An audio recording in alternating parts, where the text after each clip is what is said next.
تم دوبارہ پیار سے اعتماد میں لو، یہ بہت خوف زدہ ہے۔ جو وہ وقت گزرتا جا رہا تھا، پریشانی بڑھتی جا رہی تھی اور سمیرا کی امی کی کچھ سمجھ میں نہیں آ رہا تھا کہ میں کیا کروں۔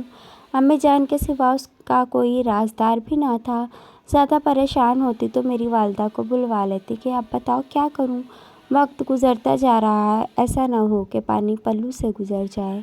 سچ شکر کہ ان دنوں ان کا شوہر دوسرے ملک گیا ہوا تھا، ورنہ ضرور قیامت آ جاتی۔ سمیرا کی ماں کا کہنا تھا، بیٹی کی غلطی کے بارے میں اس کے باپ کو بھنک بھی پڑ گئی تو ہم کو زندہ نہ چھوڑے گا۔ اس کی آمد سے قبل ہی اس مسئلے کا حل نکالنا ہوگا۔ بہن تم میری رازداں ہو، اب تم ہی کوئی حل بتاؤ۔ میں بیٹی کو گھر سے باہر نہیں لے جا سکتی۔ اس معاملے کو گھر کی چار دیواری میں ہی دفن کرنا ہے، یہ ہماری خیرت کا سوال ہے۔ بہت زیادہ سوچنے پر میری ماں کو ایک حل سوجھ گیا۔ ہماری نانی ماں جہاں رہائش پذیر تھیں وہ جگہ زیادہ دور نہ تھی۔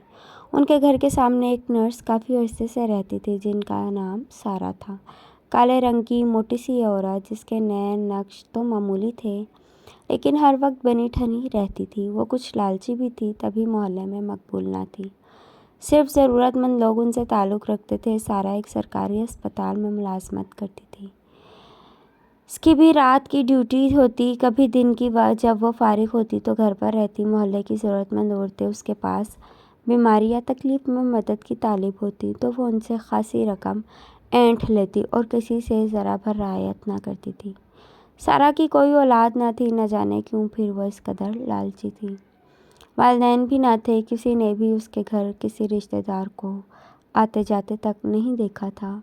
وہ جب ڈیوٹی دینے جاتی تو دروازے پر تالا لگا کر جاتی۔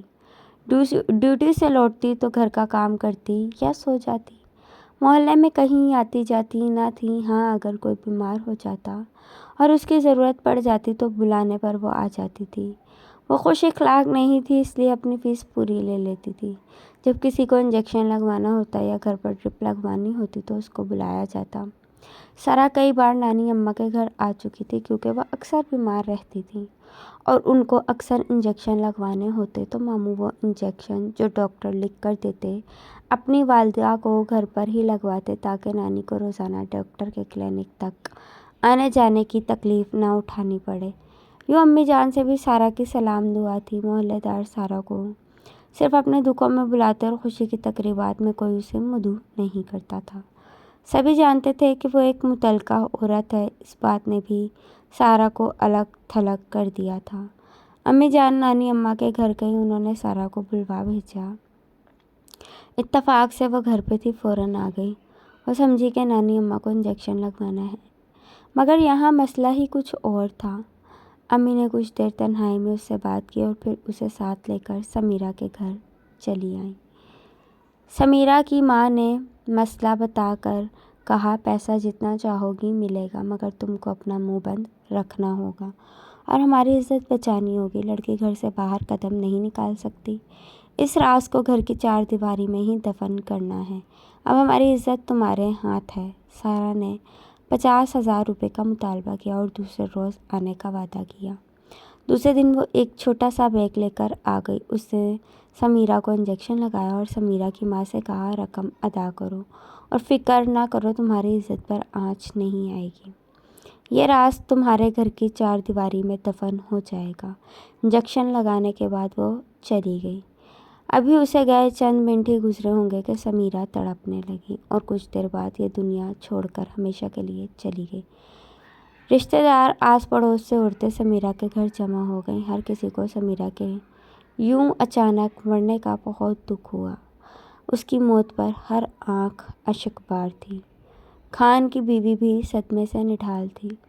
ظاہر ہے کہ اکلوتی جواں سال بیٹی کی ناگہانی موت پر ہر جواں کو بے پناہ صدمہ تھا۔ امی کو خبر ملی، وہ فوراً ان کے گھر چل دی۔ میں بھی ساتھ ہو لی کہ میری وہ ہم جولی تھی۔ ہم نے آخری دیدار کیا تو دل ڈوب گیا۔ وہ کفن میں لیٹی ہوئی گہری نیند سو رہی تھی۔ اس کا چہرہ کفن کے لٹھے کی طرح سفید تھا۔ موت نے اس کے تمام راز اپنے سینے میں چھپا لیے تھے۔ موت کبھی کبھی پریشان لوگوں کی دوست ہو جاتی ہے۔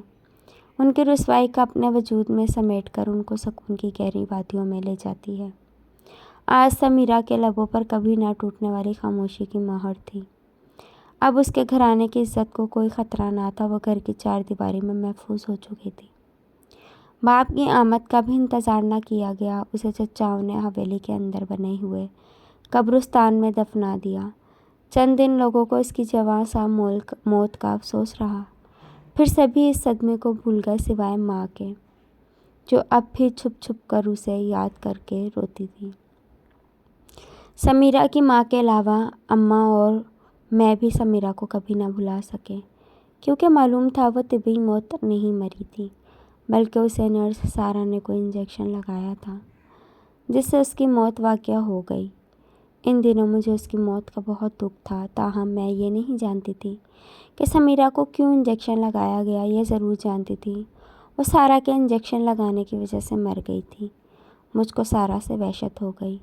نانی اماں کے گھر وہ نظر آ جاتی تو میں اسے نفرت سے منہ پھیر لیتی۔ میرا بس نہ چلتا تھا کہ ہر ایک کو بتا دیتی اس عورت نے کوئی انجیکشن لگایا تھا کہ سمیرا مر گئی۔ اماں نے سختی سے منع کیا تھا کہ کسی سے انجیکشن والی بات مت کہنا، کہ یہ اس گھرانے کی عزت کا سوال ہے۔ بہت عرصے تک مجھے اس معاملے کی سمجھ نہ آئی کہ یہ عزت کا سوال کیوں ہے کہ جس کی وجہ سے اتنی پیاری، اتنی خوبصورت لڑکی جان سے چلی گئی اور سمیرا مر گئی۔ اماں پھر بھی خاموش رہیں۔ وقت گزرتا رہا، یہاں تک کہ میں پوری طرح باشعور ہو گئی، زمانے کو سمجھنے لگی۔ تبھی سمیرا کی ساری کہانی میری سمجھ میں آ گئی۔ ساتھ یہ بات بھی معلوم ہوئی کہ عزت کے سوال کا کیا مطلب تھا۔ مجھے نرس سارا پر اب بھی غصہ تھا کہ اس نے محض چند پیسوں کی خاطر میری دوست کو غلط انجیکشن لگا کر مار دیا تھا۔ مجھے یقین نہیں تھا اس ظالمانہ فعل کی اسے اللہ کی طرف سے ضرور سزا ملے گی۔ 15 برس بعد جب ایک روز میں سسرال سے میکے آئی تو ماں نے بتایا کہ سارا بہت بیمار ہے، اپنے گھر میں اکیلی رہتی ہے، سسکتی اور روتی رہتی ہے، اس کے کراہنے کی آوازیں ہمارے گھر تک آتی ہیں۔ مجھے دکھ ہوا کہ وہ عورت جس نے عمر بھر مریضوں کی خدمت کی تھی، آج اس کی خدمت اور تیمارداری کرنے والا کوئی نہ تھا۔ چند محلہ دار البتہ کبھی کبھار پوچھ لیتے تھے۔ اماں نے کہا اس عورت کا نصیب بہت خراب ہے۔ میں نے جواب دیا امی چلو ہم دعا کر رہے چلو ہم دیکھ کر آتے ہیں، جا کر اسے تیمارداری نہ صحیح عیادت ہی کر آتے ہیں، یہ بھی تو ثواب کا کام ہے۔ میرے کہنے پر امی سارا کو دیکھنے گئیں۔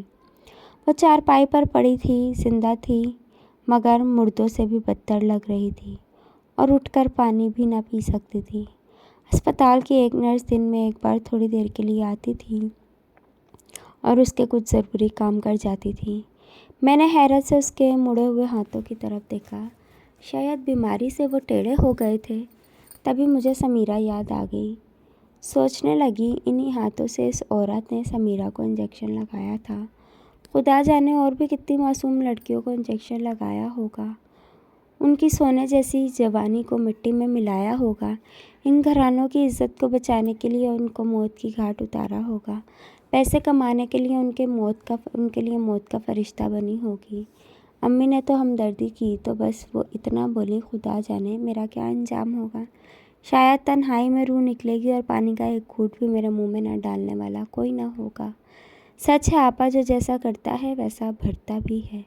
اس کی باتیں کسی کو سمجھ آتی ہوں گی یا نہیں، پر میری سمجھ میں ضرور آتی تھی۔ ہم نے اللہ تعالیٰ سے توبہ کی اور اس کے لیے دعائے خیر کر کے گھر آ گئے۔ پھر میں مائکے سے سسرال سیالکوٹ آ گئی۔ میرے یہاں آنے کے 5ویں دن امی جان نے فون پر بتایا کہ نرس سارا کا انتقال ہو گیا ہے اور وہ زندگی سے چھٹکارا پا کر اپنے خالق کے پاس چلی گئی ہے۔ کچھ نیک محلے داروں نے مل کر اس کی تدفین بھی کر دی ہے۔ فرینڈز اگر اسٹوری اچھی لگے تو میرے چینل کو سبسکرائب کریں، لائک کریں، شیئر کریں۔ اللہ حافظ۔